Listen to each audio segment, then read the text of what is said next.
Barcelona wants to be the new home of the European Medicines Agency. As a result of Brexit, the European Union is now looking for a new location for the agency, currently based in London, and Barcelona is one of the top candidates. The Catalan capital's candidacy to host the EMA enjoys maximum institutional, civil and social support. In a manifesto signed on Monday, 200 social and economic entities defended the city as a great headquarters due to its scientific, technological and industrial potential.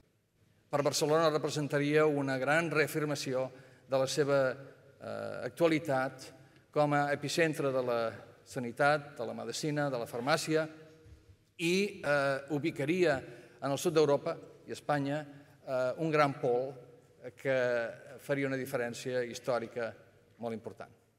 In a spirit of unity, similar to what the city saw back in 1992 with the Olympic Games, Barcelona is ready to fight to become a pharmaceutical hub.